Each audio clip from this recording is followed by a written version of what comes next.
रावलपिंडीर आडियाला jail प्रशासन पूर्वतन पाकिस्तान प्रधानमंत्री इमरान खान को नहीं चली आलोचना एवं गुजब को समाधान करी एक स्पष्ट विवृति जारी करिछि। जेल अधिकारी माने कहिसंति जे इमरान खान को कौनसी स्थान को स्थानांतर करा जाय नाही किंबा तांको स्वास्थ्यावस्था नहीं कौनसी जरूरीकालीन परिस्थिति सृष्टि होई नाही।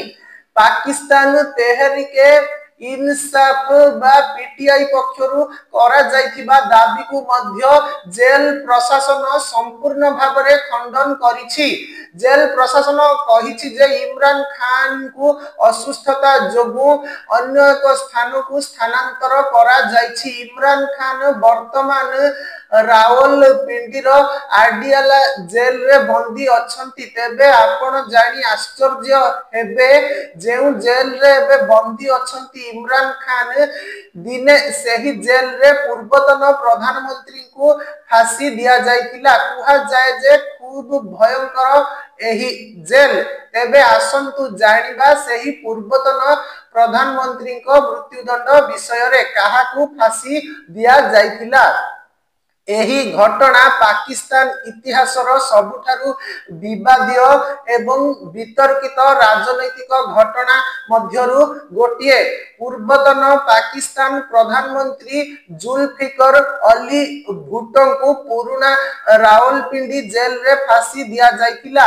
एही फांसी को केवल एक आईनगत निष्पत्ति भावरे नुहे बरंग एक राजनैतिक मोड़ भावरे मध्य देखा जाए, जहा आगामी दशंधि धरी पाकिस्तानी राजनीति गणतंत्र एवं सामरिक शक्तिर प्रभाव को गंभीर भावरे प्रभावित करिबो। किंतु कुहा जाए जे जेउ जेल रे जुल्फिकर अली भुट्टो को फांसी दिया जायतिला ताहा परे भांगी दिया जायतिला। जुल्फिकर अली भुट्टो किए? जुल्फिकर अली भुट्टो को पाकिस्तान रो सबुठारु प्रभावशाली एवं करिश्माटिक नेतांक मध्यरु जणे बोली विवेचना करा जाए। से पाकिस्तान पीपुल्स पार्टी बा पीपीपी प्रतिष्ठा करिथिले एवं 1971 बांग्लादेश युद्ध पर पाकिस्तान को पुनः निर्माण करिबारे गुरुत्वपूर्ण भूमिका ग्रहण करिथिले।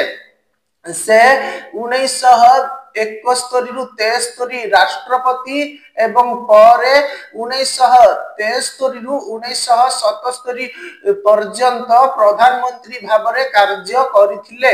तांको नेतृत्व रे पाकिस्तान एहार परमाणु कार्यक्रम मूलदुआ स्थापन करिथिला एवं अनेक प्रमुख सामाजिक एवं आर्थिक संस्कार आरंभ करिथिला। राजनैतिक पृष्ठभूमि 1977 साधारण निर्वाचन रे पीपीपी एक बड़ विजय दाबी करिथिला, किंतु विरोधी दल अभियोग करिथिले जे निर्वाचन रे जालियाती होईछि, फल रे परिस्थिति आहुरी बिगिड़ी जायतिला एवं परे सेना मुख्य जेनेराल जिया उल हक 5 जुलाई 1977 रे भुट्टो सरकार को गादीच्युत करिथिले। एही विद्रोह परे भुट्टो को गिरफ करा जायतिला एवं 1974 रे जणे राजनैतिक प्रतिद्वंदी को हत्या षडयंत्र अभियोग आसीथिला।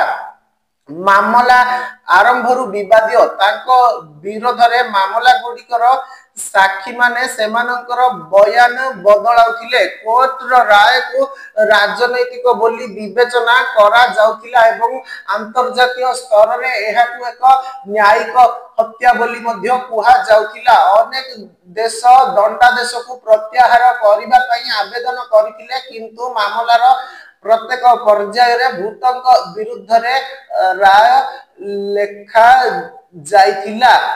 इतिहास बदली गला। 4 एप्रिल 1979 प्रत्युष रे रावलपिंडीर सही पुराना जेल रे भुट्टो को फांसी दिया जायतिला, जहा को परे भांगी दिया जायतिला।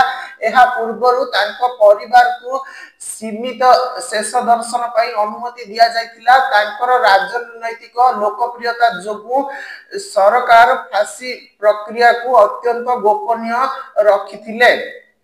एपरिकी सामरिक बाहिनीर सुरक्षा बलरे रातिरे तांकु कवर दिया जाइथिला।